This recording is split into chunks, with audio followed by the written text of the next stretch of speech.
Sir आवाज नहीं आ रही आपकी।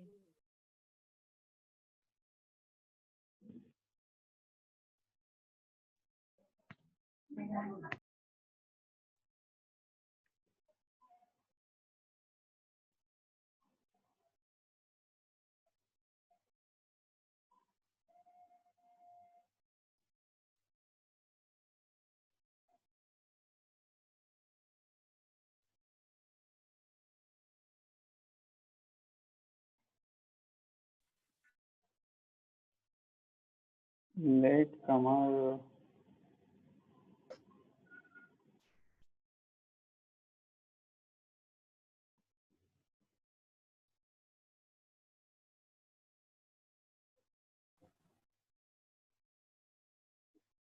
चलो बच्चों शुरू करते हैं। आने वाले कब तक भी आते रहेंगे। इधर सुनो,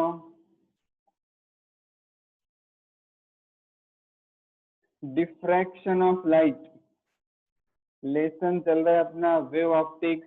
उसमें मैंने आपको बताया था क्या क्या स्टडी करने का था। 3 इम्पोर्टेंट फिनोमेना थे।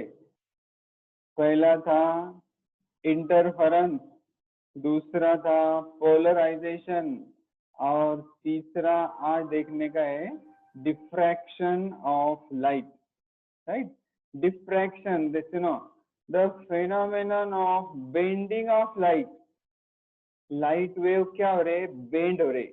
phenomenon of bending of light round the edges of an object and enter into the region of geometrical shadow is called diffraction of light. Light का डिफ्रैक्शन कैसा होता है, देखो लाइट वेव ट्रेवल हो रही है ऐसी, उसके रास्ते में कोई ऑब्जेक्ट आ गया। आवाज आ रही है ना सबको? हाँ सर। हाँ, रास्ते में कोई ऑब्जेक्ट आ गया उसके, तो लाइट वेव ऐसी बेंड होंगी और बेंड होके फिर आगे ट्रेवल होंगी। This is called diffraction of light. क्या है? The phenomenon of bending of light wave ऐसा बेंड होके आगे बढ़ेगी। Bending of light round the edges of an object. Object आ रही, यहाँ एंटर हो रही हो, यहाँ एक्चुअल में शैडो बनना चाहिए, यहाँ एक्चुअल में ज्योमेट्रिकल शैडो बनना चाहिए, लेकिन शैडो के अंदर लाइट वेव एंटर हो रहे। This phenomenon is called diffraction of light. समझ में आ रहा है? इसको बोलते हैं डिफ्रैक्शन ऑफ लाइट। देखो ऐसे 2 उंगलियां लो, अभी नहीं लेक्चर होने के बाद 2 उंगलियों के बीच में से लाइट की तरफ देखो, ऐसा ऐसा लाइट की तरफ देखेंगे तो आपको ऐसे फ्रिंजेस दिखेंगे, डार्क ब्राइट फ्रिंजेस दिखेंगे। वो है डिफ्रैक्शन का एग्जांपल। 2 उंगलियों के बीच में से, जो 2 उंगलियों के बीच में छोटी सी स्लिट बन रही है, वो स्लिट में से लाइट को, ट्यूबलाइट को या खिड़की की तरफ, आसमान की तरफ देखो तो आपको ऐसे फ्रिंजेस दिखेंगे, ऐसे डार्क ब्राइट बैंड्स दिखेंगे। उनको बोलते हैं डिफ्रैक्शन पैटर्न। जैसा इंटरफेरेंस पैटर्न काहे की वजह से बन रहा था, 2 लाइट के सोर्स है, लाइट के 2 सोर्स है, दोनों में से लाइट आ रही है, स्क्रीन पर इंटरफेरेंस पैटर्न बन रहा था। डिफ्रैक्शन पैटर्न काहे की वजह से बनेगा, सिंगल स्लिट यूज हो रही, 2 उंगलियों के बीच में सिंगल स्लिट है, उसमें अपने को डिफ्रैक्शन पैटर्न मिल रहा है। तो डेफिनेशन याद रखो, diffraction of light, the phenomenon of bending of light around the edges of an object and entering into the geometrical shadow is called diffraction of light. For diffraction, the size of the obstacle should be comparable to the wavelength of light. Light का जो wavelength है उसके size का बीच में का object रहना चाहिए, जब जाके डिफ्रैक्शन मिलेगा। So diffraction is of 2 types. First Fresnel और second Fraunhofer. Fresnel diffraction and Fraunhofer diffraction, जिसमें से Fresnel अपने को ये लेसन में स्टडी करने का, Fresnel diffraction pattern.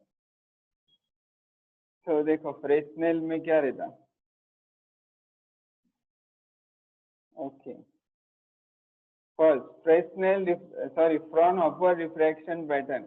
If the distances of the primary source of light and the screen used for viewing the diffraction pattern is very large from the slit causing diffraction, the diffraction is called Fraunhofer diffraction. एक छोटा सा slit है, देखो एक card sheet paper है, ये cardboard paper में ये जो दिख रहा है इतना, ये स्लिट बना हुआ है। अब इधर से लाइट आ रही है, ऐसा सपोज अपने दो उंगलियों के बीच में स्लिट बना हुआ है, इधर से लाइट आ रही है। लाइट कहाँ से आ रही है? सोर्स से। तो ये जो सोर्स है ये बहुत ज्यादा डिस्टेंस पर है। फॉर एग्जाम्पल सूरज है, इधर सन है, सन से जो लाइट आ रही है, sun is at very large distance from the slit. और यहाँ पर सामने एक स्क्रीन रखी हुई है जिस पर अपने को डिफ्रैक्शन पैटर्न मिलेगा। तो ये स्क्रीन भी बहुत ज्यादा डिस्टेंस पर है, इन्फिनाइट डिस्टेंस पर है। Source and screen both are at very large distance from this slit. Such type of diffraction is called Fraunhofer diffraction. ये बहुत दूर है, स्क्रीन भी बहुत दूर है, तो अपने को पैटर्न नहीं मिलेगा। तो क्या करेंगे, एक रास्ते में एक लेंस रखेंगे, कॉन्वेक्स लेंस, इसकी वजह से ये पैटर्न नजदीक के स्क्रीन पर आ जाएगा। ठीक है, तो इसको बोलते हैं फ्रॉनहोफर डिफ्रैक्शन। देखो फिर एक बार सुनो, if the distances of the primary source of light and screen used for viewing the diffraction pattern are at very large distance from the slit. ये दोनों भी स्लिट से बहुत दूर है, तो diffraction is called Fraunhofer diffraction. ये case में क्या करना पड़ता, in this case the incident wave front on the slit is plane wave front. Incident wave front कैसी है? प्लेन वेव फ्रंट है। तो प्लेन रहने की वजह से क्या होगा, incident wave front is plane wave front. देखो ये प्लेन है, स्ट्रेट है, एक आता सिलेंड्रिकल, एक आता स्फेरिकल, एक आता प्लेन। तो ये प्लेन क्यों है? क्योंकि लाइट बहुत ज्यादा डिस्टेंस से आ रही है। It is a plane wave front. For this the source of light is kept at the focus of convex lens.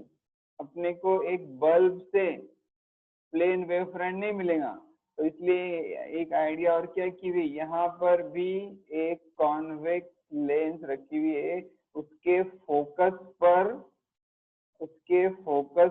Source रखा हुआ है। देखो यहाँ डायग्राम दिख रही है, ये एक कॉन्वेक्स लेंस है, उसका ये फोकस है, यहाँ लाइट का सोर्स रखा हुआ है।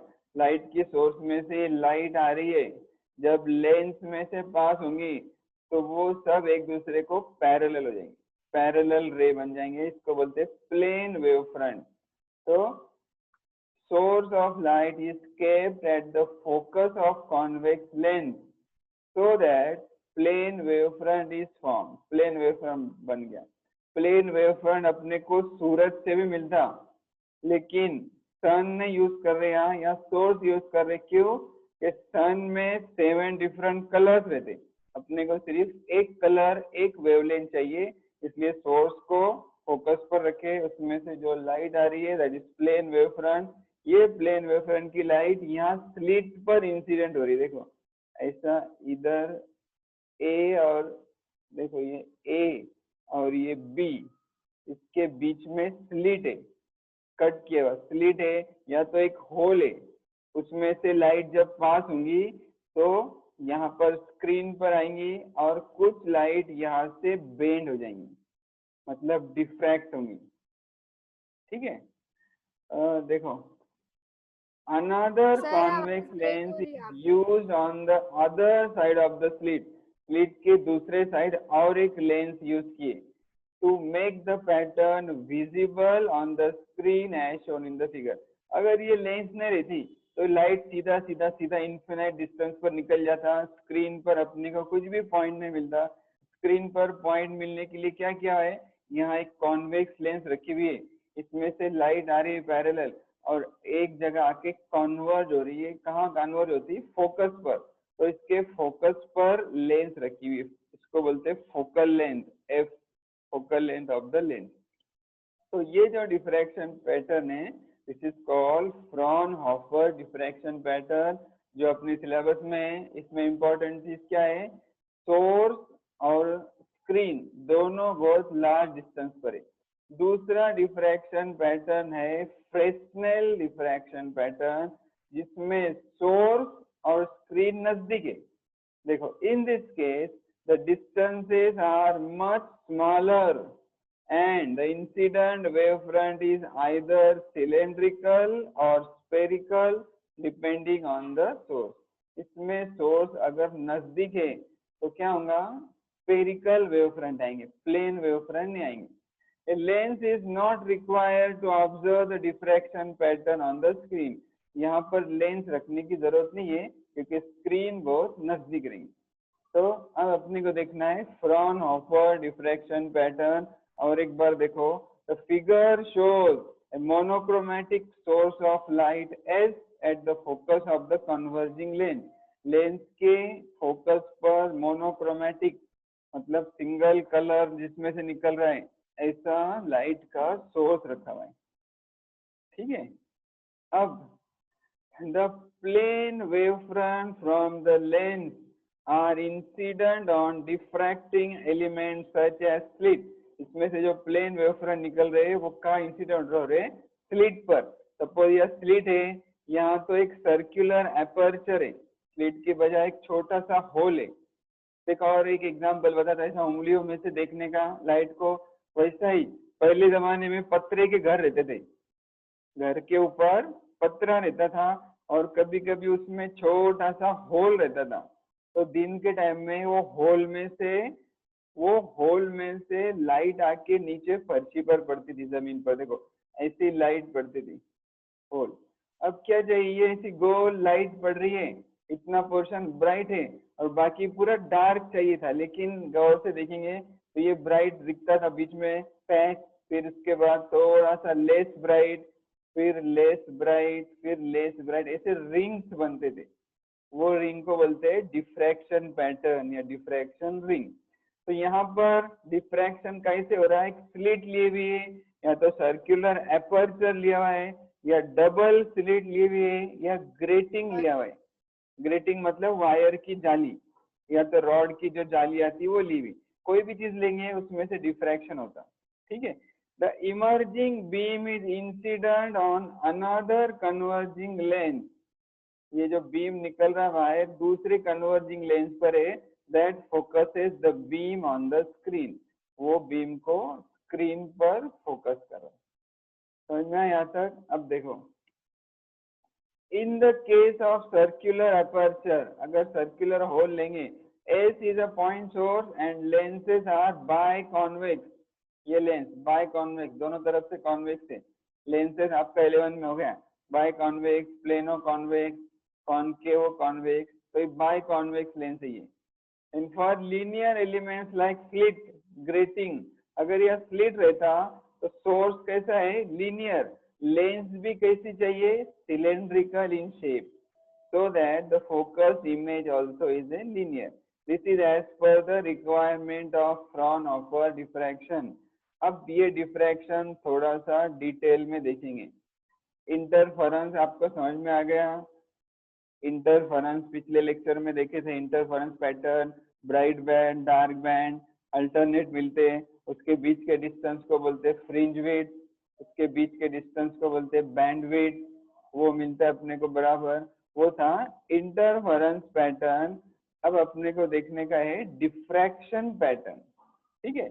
तो देखो, Fraunhofer diffraction at a single slit, left side से लाइट आ रही है, प्लेन वेव फ्रंट, 3 रे दिखाया मैंने सिर्फ, प्लेन वेव फ्रंट आ रही, इधर लेंस रहेंगे वो दिखाया हुआ नहीं, प्लेन वेव फ्रंट आ रही। और ए बी ये स्लिट है, ये पूरा कार्डबोर्ड पेपर है, उसमें से ए बी इतना कट किया हुआ है, स्लिट है। ये ऊपर से देख रहे अपन, ऊपर से देखेंगे तो टॉप व्यू में ए बी स्लिट है, फिर उसमें से लाइट आ रही है, आगे लाइट पास हो रही है। अब इसमें लाइट डिफ्रैक्ट होंगी, मतलब देखो ये मेरा स्केल, ये पेंसिल दिख रही है, एक मिनट रुक जा, देखो ये पेंसिल जो दिख रही है, ये लाइट ए में से एक तो लाइट सीधी निकल रही, दूसरा बेंड होके इधर जा रही है। देखो बी में से एक लाइट सीधी निकल रही है, दूसरी बेंड होके इधर जा रही है। तो ये जो बेंड हो रही है ये एक्चुअल में डिफ्रैक्शन। तो इसका अपने को फॉर्मूला देखना है। ए बी जो स्लिट है इतनी, वो स्लिट का विड्थ है ए, स्लिट का विड्थ सपोज करो ए, ओ जो है स्लिट का सेंटर है। तो देखो यहाँ से यहाँ तक डिस्टेंस a बाई 2, यहाँ से यहाँ तक डिस्टेंस a बाई 2। आवाज आ रही है सबको? कोई कुछ बोल रहा नहीं? मदीना आवाज आ रही क्या? Yes sir. तो देखो ये जो डिस्टेंस है a, आधा डिस्टेंस a बाई 2, आधा डिस्टेंस a बाई 2 सेम है। जैसा आपने इंटरफेरेंस में दो स्लिट के बीच का डिस्टेंस d लिए थे, ये d बाई 2 था, वैसे ये सिंगल स्लिट है। अब इधर से प्लेन वेव फ्रंट पैरेलल रे ऐसा जा रहे इधर, और ये एक लेंस है, कॉन्वेक्स बाय कॉन्वेक्स लेंस है, ये रे सीधा सीधा जाएगा लेंस के फोकस पर इधर आएगा, ये रे सीधा से जाएगा फोकस पर या कन्वर्ज होगा, ये रे सीधा जाएगा यहाँ से फोकस पर कन्वर्ज होगा। फोकस ये आपको पता है, जैसा छोटे बच्चे क्या करते हैं, धूप में ऐसा एक लेंस जिसको भींग बोलते हैं, भींग पकड़ते या कोई कागज पकड़ते तो गर्म हो जाता, कभी कभी जल जाता, वैसा ही उसका फोकस है। देखो वो जो लिखा हुआ है पहले देखते, consider a plane wave front incident on a single slit A B of width a. A B एक स्लिट है जिसका विड्थ है a. The centre of the slit is at point O as shown in the figure. Slit का centre यहाँ पर आ रहा है ओ पर। The slit can be imagined to be divided into number of extremely thin slit elements. Slit imagine करो slit elements में। As the plane wavefront reaches the slit, each slit element becomes a secondary source of cylindrical wavefronts responsible for diffraction in all possible directions. Diffraction of light क्यों होता? Important चीज सुनो, यहाँ तक light का रे आना, तो वो बेंड होके इधर क्यों जा रहा है, या तो बेंड होके इधर क्यों जा रहा? तो सुनो, इससे पहले जो पॉइंट हुआ हाइजेंस प्रिंसिपल में आपने देखे थे, यहाँ जो लाइट पहुंच रही, every point on a wave front act as a secondary source of light, sending out secondary wave. तो ये स्लिट का ये बाउंड्री क्या बन जाता? Secondary source of light. जब इधर से प्राइमरी सोर्स से लाइट आ रही, ये बन गया सेकेंडरी सोर्स ऑफ लाइट, इसमें से हर तरफ लाइट जाएंगी, सेकेंडरी वेवलेट्स निकलेंगे, इसलिए ये लाइट जाके ज्योमेट्रिकल शैडो में भी एंटर हुई। ठीक है,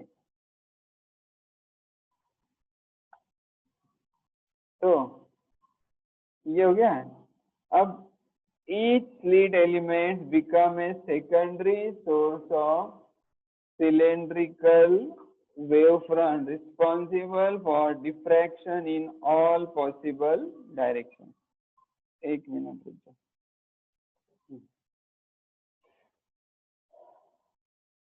अच्छा सुनो आगे। Another cylindrical lens with its axis parallel to the slit is kept next to the slit, converges the emergent beam on the screen kept at the focus. The distance capital D between the slit and the screen is practically the focal length of the lens. For all purposes, D is very greater than A. देखो अब क्या हो रहा है, यहाँ से जो light आ रही है, रुको ये पहले रब करता मैं।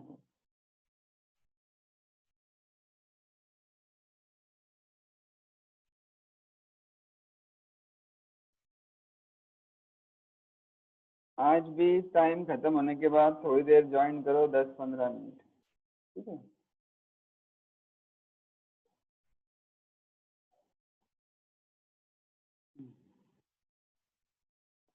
अब देखो ध्यान से देखो, यहाँ से पैरेलल लाइट आ रही है, ये स्लिट में से पास हो रही है, कुछ रे डिफ्रैक्ट होंगे, कुछ नहीं होंगे। जो डिफ्रैक्ट नहीं हो रहे सीधे सीधे निकल जा रहे हैं, यहाँ पर आ रहे पॉइंट PO पर।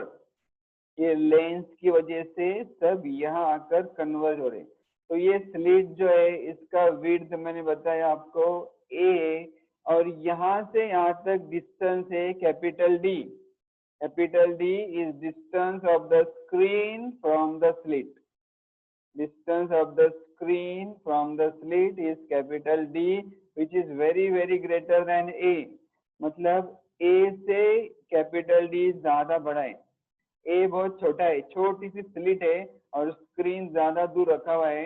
D is very greater than A, यहाँ भी लिखा हुआ है ये सिंबल, very greater than। और फोकल लेंथ है capital F, that is almost equal to D, इतना याद रखो। अब location of minimum and maximum, अब पैटर्न कैसा मिलता, ध्यान से देखो, इंटरफेरेंस पैटर्न तो समझ में आ गया, ये डिफ्रैक्शन पैटर्न कैसा मिलता। See, rays from all points from A to B parallel to the axis arrive at the central point PO in same phase। मतलब A से बीच में के जितने भी रे जो ये एक्सिस को पैरेलल है, सब रे आके एक जगह जमा हो जाएंगे PO पर। यहाँ पर पाथ डिफरेंस रहेगा 0, क्योंकि सबका पाथ सेम है, सेंट्रल पॉइंट है PO, यहाँ पाथ डिफरेंस 0 रहेगा, इसलिए ये ब्राइट पॉइंट मिलेगा, इसकी मैक्सिमम इंटेंसिटी मिलेगी।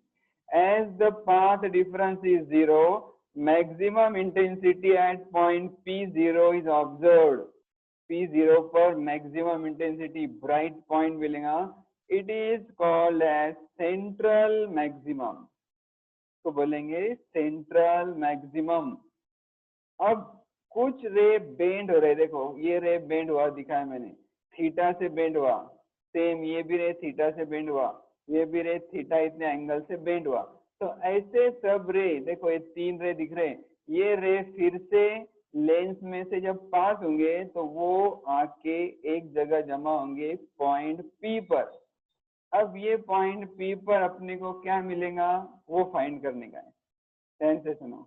पॉइंट P पर क्या मिलेगा वो फाइंड करने का। 10 मिनट के बाद एग्जिट हो जाएंगे अपने आप, फिर से ज्वाइन करो 30 to 35 बच्चे।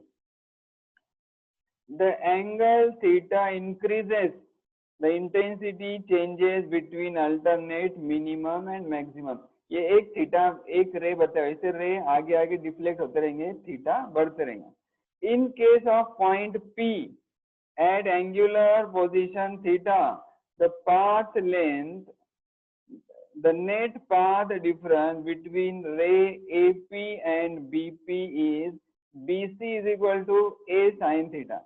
देखो आप इधर ध्यान दो, एक रे है AP, दूसरा रे है BP, पेंसिल पर ध्यान दो, एक रे जा रहा है AP, दूसरा रे जा रहा है BP, दोनों में कितना पाथ डिफरेंस है, दोनों में कितना पाथ डिफरेंस है, उसके लिए यहाँ से एक परपेंडिकुलर बनाया मैंने, ये एंगल है 90 डिग्री, एक परपेंडिकुलर बनाया, ये पॉइंट ये C, तो BC इतना पाथ डिफरेंस है दोनों में, दोनों में कितना पाथ डिफरेंस है BC, दिख रहा है ये BC। तो ये BC अपने को BC का वैल्यू फाइंड करना है। देखो यहाँ पर है B इंटू C, तो यहाँ ये है theta, this angle is theta, sine theta जब लेंगे आप तो क्या आएगा, देखो साइन थीटा यहाँ लिखता मैं, sine theta is equal to ये theta opposite side upon hypotenuse, opposite side है BC, हाइपोटेनियस है AB, राइट, हाइपोटेनियस है AB। अब देखो AB मतलब क्या है, कैप स्मॉल a, AB है width of the slit small a, इसको इधर लो, तो BC is equal to A sin theta, BC is equal to A sine theta. देखो ये BC है path difference, BC path difference का आंसर आया A साइन थीटा। तो एक रे है AP, दूसरा रे है BP, दोनों के बीच में फेज डिफरेंस पाथ डिफरेंस है BC is equal to A sine theta. It means that path difference between A and O is lambda by 2, O and B is lambda by 2। देखो AO ये lambda by 2 आएगा और ये lambda by 2 आएगा OB, क्योंकि total है lambda, तो ये लैम्बडा बाई 2 ये लैम्बडा बाई 2, क्योंकि ये टोटल है lambda. A sine theta is lambda. तो यहाँ से जो रे जा रहे हैं और यहाँ से जो रे जा रहे हैं इसमें पाथ डिफरेंस है दोनों में lambda by 2 and lambda by 2। Thus each pair of waves from AO and OB meet out of phase। देखो लैम्बडा बाई 2 मतलब out of phase, destructive interference, out of phase at point P। So at point P first secondary minimum is produced। Point P पर क्या हो रहा, first secondary minimum produce हो रहा। This discussion can be extended to points having path difference। यहाँ आपने एक lambda लिए, वैसा 1 lambda, 2 lambda, 3 lambda, 4 lambda, n lambda, n lambda तक जाएंगे तो A sin theta is n lambda. देखो A sin theta is n lambda, important condition, where n is equal to 1 2 3 4। ये पॉइंट पर क्या मिलेगा, बोलो ये पॉइंट पर क्या मिलेगा, location of nth minima. The path difference between extreme ray is A sin theta is n lambda। ध्यान से सुनो, इंटरफेरेंस और डिफ्रैक्शन में बिल्कुल अपोजिट है। इंटरफेरेंस में जब n लैम्बडा आ रहा था तो ब्राइट पॉइंट मिल रहा था, ये ब्राइट बैंड मिल रहा, लेकिन डिफ्रैक्शन में पाथ डिफरेंस n लैम्बडा आ रहा तो मिनिमम या डार्क बैंड मिल रहा। ठीक है, अब ब्राइट कब मिल रहा, if we assume the secondary maxima to be in between respective minima, the path difference between extreme rays at nth secondary maxima is A sin theta is n plus half lambda, where n is again integral number 1 2 3 4। This is condition for maxima, this is condition for minima। ध्यान से सुनो फिर एक बार, A sin theta को बोलते path difference, A sin theta is path difference is n lambda. तो यहाँ पर डार्क बैंड या मिनिमा मिलेगा कितने नंबर का, nth नंबर का।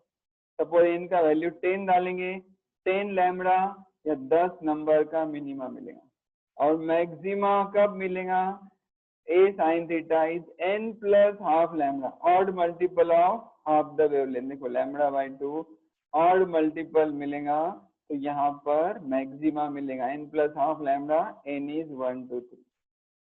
अब इसमें और एक चीज बताता मैं, देखो यहाँ पर इंटरफेरेंस पैटर्न और डिफ्रैक्शन पैटर्न में क्या डिफरेंस है। देखो इंटरफेरेंस पैटर्न कैसा मिला था अपने को, इंटरफेरेंस पैटर्न ऐसे डार्क ब्राइट बैंड्स मिले थे, सेम विड्थ के, सेम इंटेंसिटी के। This is called interference pattern. Screen के ऊपर ऐसा पैटर्न मिला था, इंटरफेरेंस पैटर्न। लेकिन डिफ्रैक्शन पैटर्न कैसा रहता, ध्यान से देखो, इसमें देखो यहाँ बनाते हैं, डिफ्रैक्शन पैटर्न सेंट्रल मैक्सिमा, बीच का पॉइंट बहुत ब्राइट रहेगा, फिर ब्राइटनेस कम होगा, फिर ब्राइटनेस कम होगा, फिर ब्राइटनेस कम होगा, इधर भी ब्राइटनेस कम होगा, ऐसा होगा। ये जो दिख रहा है this is called central maxima, point P O पर। देखो यहाँ है, this is called first minima, दोनों side first dark band, first minima, central maxima, first minima, फिर ये सेकेंडरी मैक्सिमा, सेकेंडरी मिनिमा, इधर सेकेंडरी मैक्सिमा, इधर सेकेंडरी मिनिमा। देखो यहाँ बनाता मैं, देखो ऐसा मिलेगा।